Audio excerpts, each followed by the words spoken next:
you're a guy, if you're fighting for a better car than the next guy. Wow.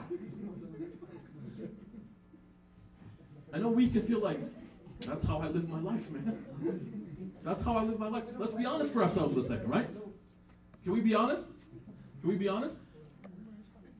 Not because we're a spiritual thing and a spiritual Christian. Like, if you think about what really gives you value, if you could trade it in, and you could be prettier than you are right now. Ooh. If you could have a nicer car than you have right now. If you could have more money than you have right now. There's one person who put this way.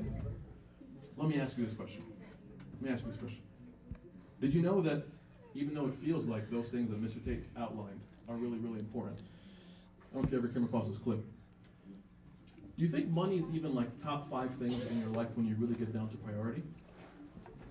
Let me ask it to you like this. If I gave you $100 million right now, the guy in the back is like, you don't look like you have 100 million pennies. If I gave that to you, but you had to die tomorrow, would you take it? My man's like, that's one good day, bro. One day I'm coming out on top. If you don't take it, that must mean that you valued your time more than money. What about this? What if I gave you all time in the world, and I gave you $100 million, but your parents have to go right now? And for some of you, you're like, I'm sorry, that would be bad. That's what you feel. That means maybe you value relationships more than time and money. Do you get what I'm saying so far? I hope so.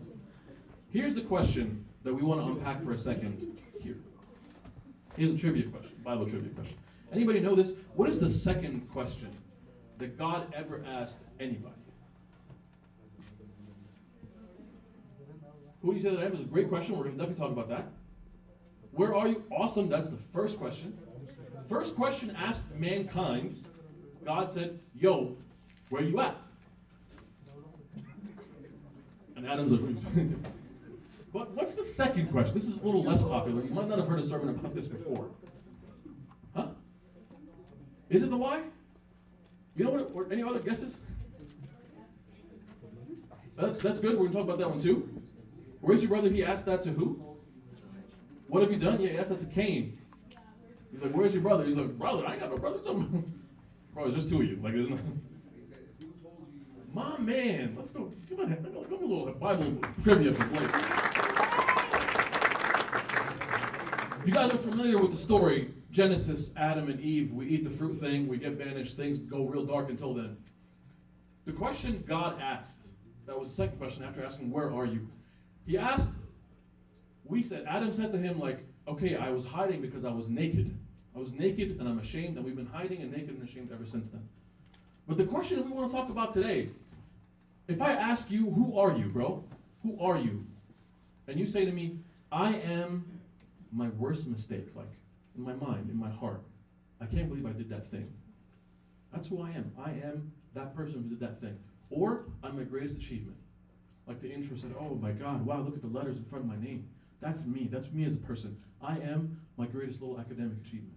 That was a good one. Was that a real fart? Just to check. Or were you just echoing with sentiment? That's like, it was like one of these. The reason I ask you this is this is one of the most important questions in your life. I'm going to tell you, I told you I'm a shrink. I see Coptic people all day.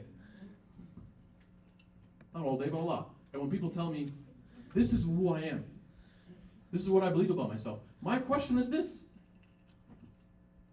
Who told you that? My mother told me that when I was a kid. I heard it over and over. You're worthless. You're never going to amount to anything. You're just, wow, you heard that over and over again as a kid. This is what I heard in school. This is what I heard from a friend. Maybe this is even what I heard from a spiritual, influence. And you hear something about yourself over and over and over again, what happens? You start believing it. And you start walking around with what? A fake ID. A fake ID. You start walking around with this fake ID because where did you get this fake ID from? Who told you? Somebody told you. Our prayer for this first session is that we do not walk away with a fake ID, no matter who told you.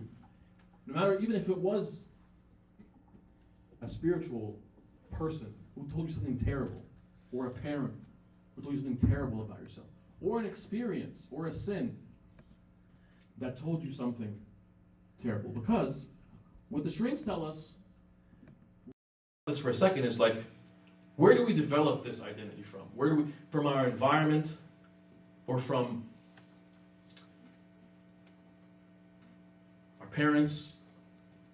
Just like this, like 1 second, or our experiences. These things that we go through begin to shape us to who we are. And then all of a sudden, you're 20.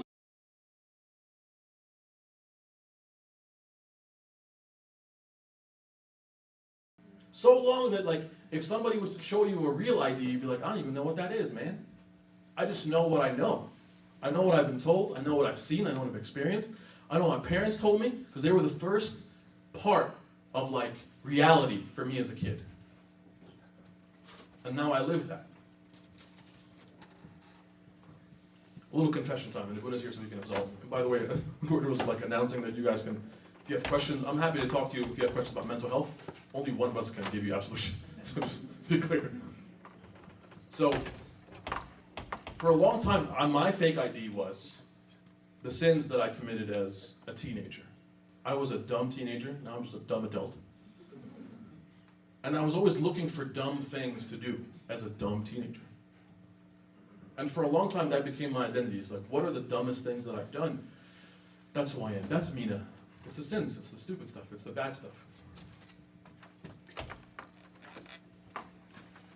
I don't want to belabor this too long. I wanted to at least give you a hint of what, like, shrinks or psychology sort of talk us through. Things like pleasure, reality, morality, these things form sort of our personality a little bit from one guy named Freud, not a Christian. Interestingly, side note, but kind of interesting. When they looked at famous atheists like Freud and others, you know, one of the things that they found to be very profound to impact, like, their understanding of God and their hatred of God was parents, their relationship with their father in particular. And I always thought, like, I always remember telling my dad when I went through, like, my own conversion of becoming, like, a practicing Christian, I said one of the things that helped me understand God the Father is that my dad was like a father figure that I can see God the Father being. And he was like, oh, I'm a good dad. Okay. This was one part. Erickson is a different person who, this was more so the social and cultural influence of our identity. When you unpack this a little bit for us socially, Max and I were talking about this on the way here as we were driving through the horror movie, as everyone was saying. Sometimes it's not just like the world that's saying this to us. Sometimes in the church. What do we value in the church? Who's, like, important? La la la da, doctor. So this guy is significant because he has a career that's what da bashmuhandis. La la la.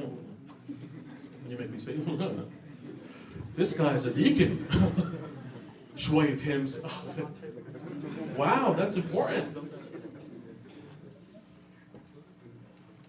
Sometimes, and this is not, just to correct it, like, this is not what the universal church says. This is what we sometimes reinforce to each other. That what matters most is our achievement, and what matters most is like, oh, we're all here at the retreat, but like, nah, that guy, you know, that girl is into other stuff when she's not around here, you know, so that's who she is to me. That's what we reinforce her identity to be. Cultural and social influences on our identity. This other guy here, Skinner, who talked a little bit more about how the reinforcement of behavior, we'll talk about this more, a little bit more in talk 2, but one of the things I think that we don't appreciate quite well is, did you know, like, there was this thing that we used to think about patterns of behavior in our brain, is that, oh, you know, your brain is set by the time you're like 25 and nothing new happens. Now we know a repeated pattern, like I used to live on a street, and I'll give you an example. I used to live on a street that has a dirt road, much like this Sahara that we were coming through here. This dirt road, they had to pave it. You know how they paved it? They went over it over and over again with the same things. whatever, anybody know about dirt paving? This is out of my expertise. But they did it over and over again until it was smooth, and it created a pattern, and that became a walkway. That's the same thing that happens in your brain. You know that? Repeated behavior creates a track that your brain wants to walk in, because your brain wants what's familiar, especially if the end result was something, a little bit of dopamine, a little bit of pleasure. I want to do that again, whatever that was. Maybe it was this beha, so I want to walk in it again. The impact here of behavior being reinforced and becoming a pattern. I don't want to bore you too much with this, but these external factors becoming something that become a pattern, become a lifestyle for us. I'm going to skip these because they're a little boring. Unless you want to hear about them. Do you want to hear about them? Some people? Okay, I'll send you the slides.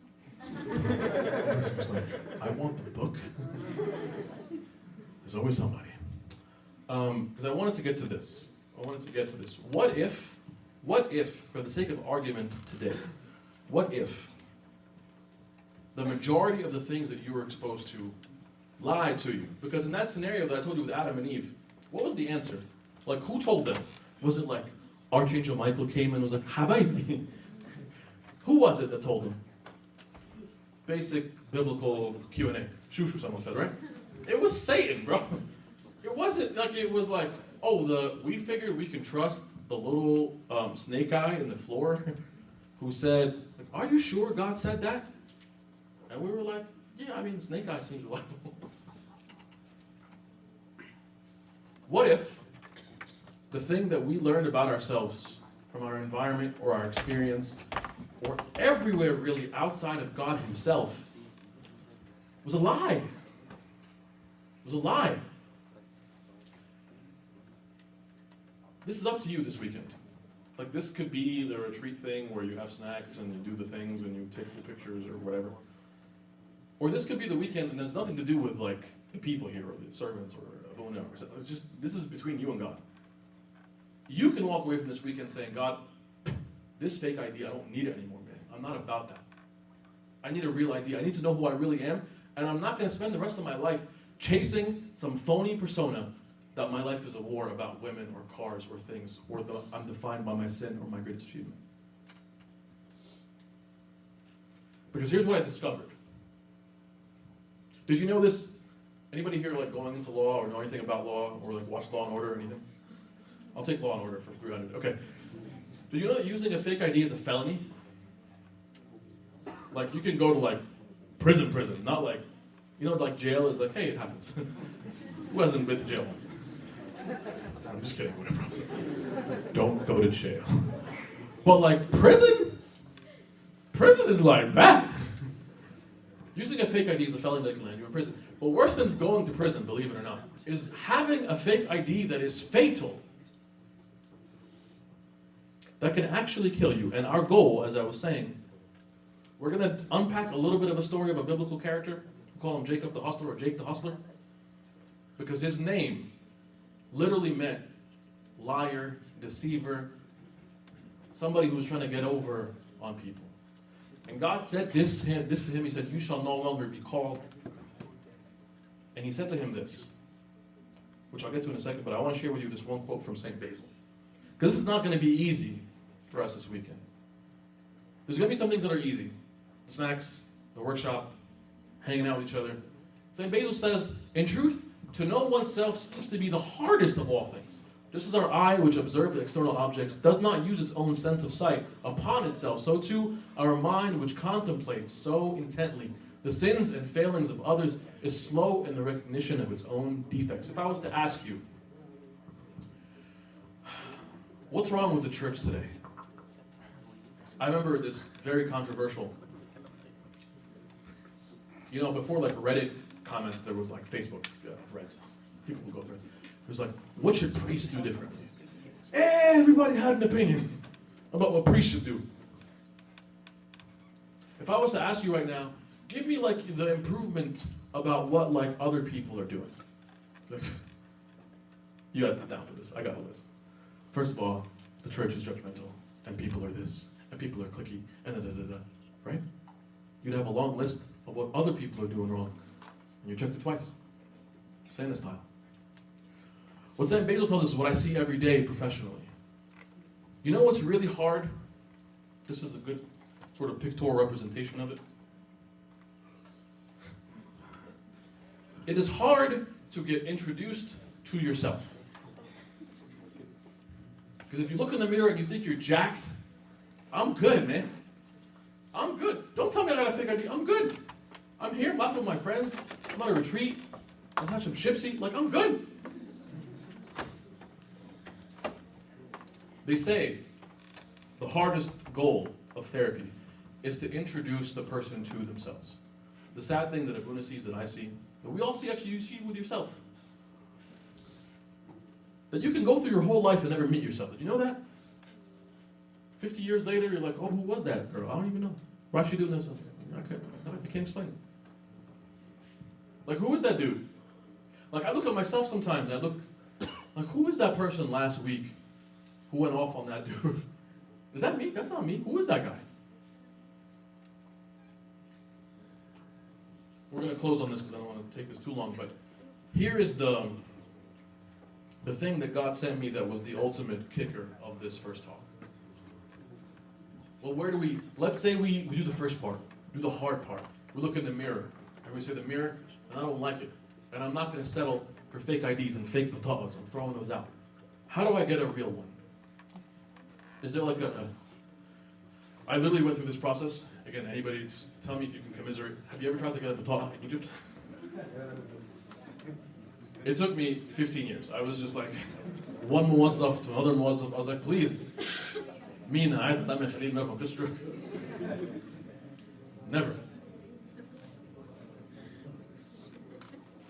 RealID is revealed in the confession. Let me tell you what I mean.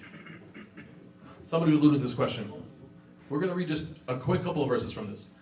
This is the chat that Jesus has with St. Peter. He says, he asked them this question of, who do men say that I am? Benign question. Actually, can we play for 1 second a little game? Wrong answers only. Have you ever played this kind of game?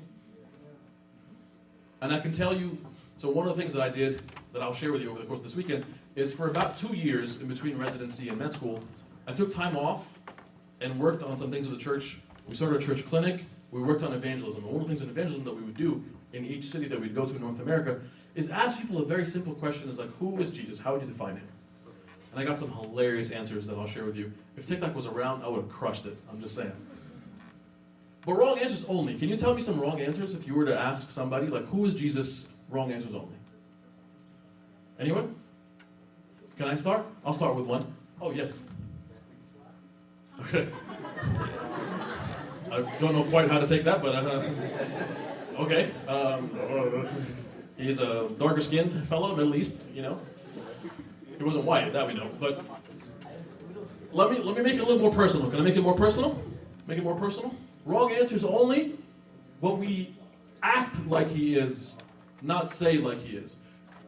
Jesus is my good luck charm for like interviews, for work, for school. If I'm applying to a hard school, Jesus, Jesus, Jesus, Jesus, Jesus, Jesus. I want to do well on an exam, Jesus, Jesus, Jesus, Jesus, Jesus. I'm trying to like find me a little somebody, Jesus, Jesus, Jesus, Jesus. El barakadi. Wow. Wow. Jesus. Wow. But like, other than that, don't get crazy with telling me what to do. But Jesus is a fantastic genie if I want something. Or if somebody around me gets sick. Or if I'm not trying to die in the weird road that we came on. Jesus, Jesus, Jesus. Right? I'm only saying because the Buddha said it first. Okay? You open the door, I'm going through it. And those are, anyone want to play? Anyone want to tell me some like honest, real, wrong answers? Not like what you would think, yeah. He's a liar, I like that, that's honest. Because it's a little aggressive, but I like it. But there is this, have you ever heard of this prospect from C.S. Lewis? Who says the things that Jesus said about himself. He's either a liar, or he's a lunatic, like he's a crazy person, or he's Lord. He doesn't leave you a fourth option of he's behazard. Jesus the double hafif. No. Someone who says, hey, I'm me. I am the son of the living God. Okay, bro. What's in the short hair? Like, what? Sorry, that's a little more sacrilegious. That's more than I wanted to say. But you get what I'm saying? The liar part is true. It's like what he's saying has to either be that he's the Lord, or he's a liar, or he's a lunatic. Okay, we'll go with it. Ruminate on it a little bit more. If you've got some more wrong answers only, share with them tomorrow. Here, he asks this question to the guys he's hanging out with. He says, guys, who am I? Am I a genie? Am I a liar? Am I black? They said, John the Baptist, Elijah, Jeremiah. Basically, they said, like, you're probably like one of these dead guys. He's like, cool, but also weird. But he said, okay, like, what do you guys think? Like, who do you say that I am? And here is again the question. If the first question was, do you want to walk around with a fake ID the rest of your life or not? The second question is, who do you say Jesus is actually? Actually. And here is the kicker, guys. And we're going to close with this. Here's the remarkable thing. You know that Spider-Man meme? When they like point to each other? I want you to see two things in this passage. Peter says, you are the Christ. Not some dead guy. Like, I'll tell you who I thought Jesus was when I was 17 going into 18. I thought Jesus was like, you know, like you have a good inspirational family figure? Someone that you would hang up their picture, like my Gindu is a great guy. Or a picture of him.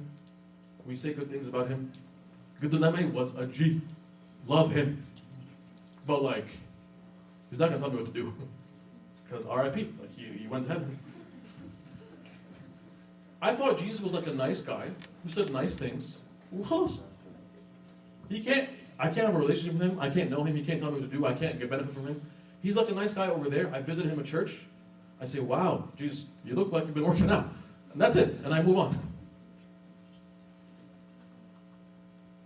Forgive me, Abuna, for all of this. I'm so sorry. These things just slip out and I need to better control. Jesus, help me. The miracle of this story. Do you think like Jesus was like waiting, oh my God, Peter, thank you so much. I'm the son of the living God. Oh, thank you. The miracle here is this part. You are Peter.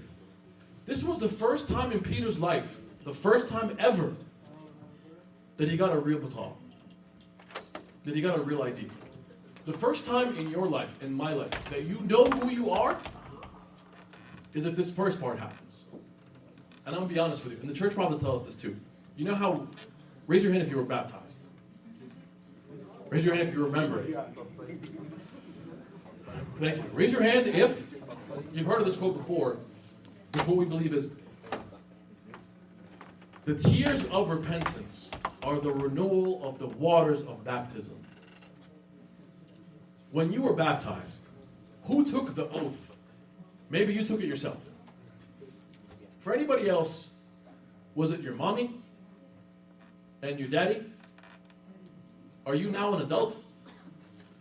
Does mommy still give you milk? No disrespect. Maybe if you do, I mean, I'm not judging. It's weird, but you know. My point here is this. At some point, if you want a real identity, if I want a real identity, then I put away what my mom said on my behalf of my baptism, and I renew my baptism. And I say, now, you are the Christ, and he turns to me and says, you are Peter. We're going to close with this verse. This is one of the most powerful verses, I think, in Scripture. Maybe we can read it together. Can we read it together? Can we all look at the screen? Ready? 1, 2, 3. To him who overcomes, I will give some of the hidden manna to eat, and I will give him a white stone. And on the stone, one more time, sorry, hold on. And on the stone, we want to walk away from this retreat with a new name. I no longer want to have my old name. I don't want to have an old identity. I don't want to have a weird, nonsensical, Andrew Tate, Kardashian identity that's not real. Doesn't get me through when things get hard, when nobody's around, when things get real dark. One more time together, can we read it? To him I will give, and I will give him a white stone, and on the stone a new name, written which no one knows except him who receives it.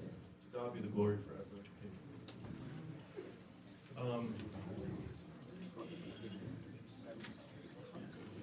All right, throughout the retreat, God willing, thank you, Mena, very much. Throughout the retreat, we're going to have some Q&A. At the very end, we'll